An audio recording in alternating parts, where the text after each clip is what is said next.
My name is Crystal, and I'm doing a presentation today on psychosocial development. My focus today will be on Erik Erikson.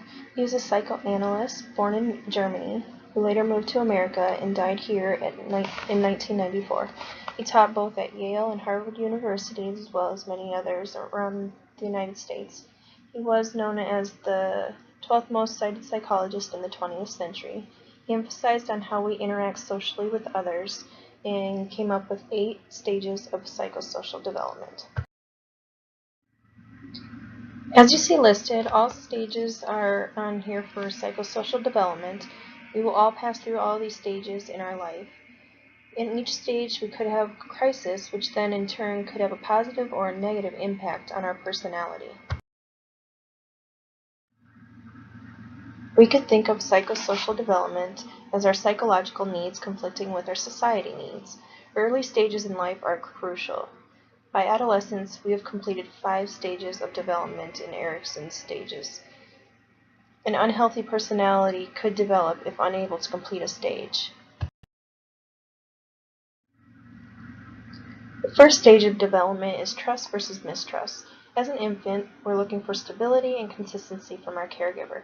Infants will carry this on to their relationships later in life. If they can develop confidence in the world, then they are developing trust. Mistrust, if that happens, it's because of a harsh, unstable environment, which then in turn they develop fear of the world. But if we can get through this stage successfully, we have developed hope, which is the basic virtue that someone will be there to support them.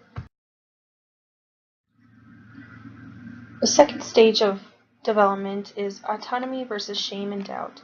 This is a stage as a toddler where we're learning to walk, dress, potty train, eat. We're learning our independence.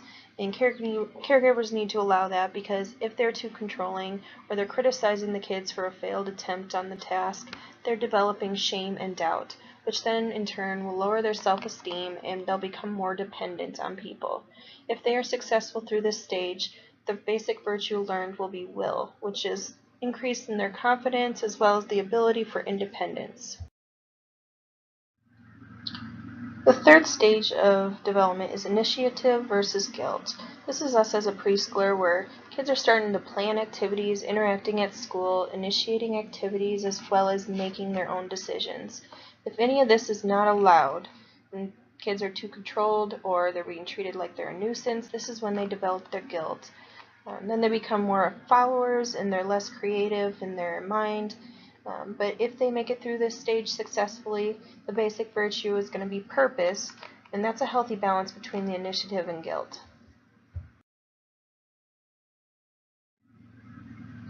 The fourth stage of development is industry versus inferiority. This is us as grade schoolers, where we're starting to take pride in our accomplishments as well as reading and writing. Our peer group is very important to us for our self-esteem, but inferiority is going to develop if those goals are not achieved, or if in the previous stage we hadn't developed into initiative. And then we'll start feeling like a failure. But if we can succeed through this step, our competency is our basic virtue, which is a healthy balance of modesty versus competence. The fifth stage of development is identity versus role diffusion. As a teenager, we all know we're starting to develop our self and personality, our sexual and occupational identity, and preparing for our future.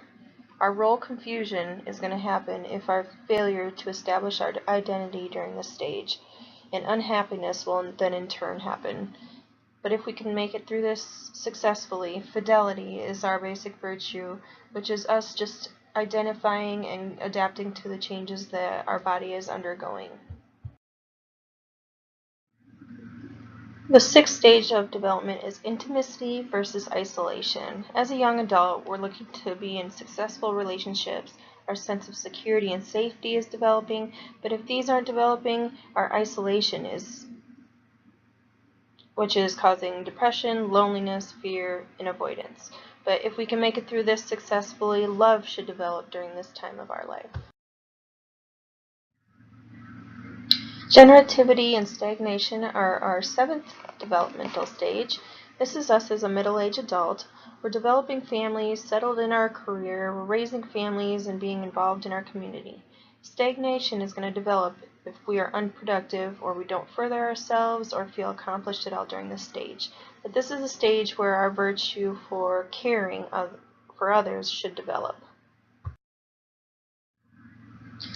Our last stage of development is ego integrity versus despair. This is us as an older adult. We're exploring retirement. We should be looking back into our life as a successful lifestyle that we've lived. But if we are feeling unaccomplished or we didn't meet our life's goals, despair is going to develop. But this should be where we're at our part in our life where we're having a sense of closure and completeness. In other words, wisdom. Looking back, there's not one factor in life that we can stand alone in our development through life. Many factors are involved. We have social, psychological, genetics, as well as economic backgrounds that play a part in our roles. Erik Erikson used the stages of development as a tool to follow through his work. Many agree with Erikson's view because they can relate with their own life experiences in each of these stages.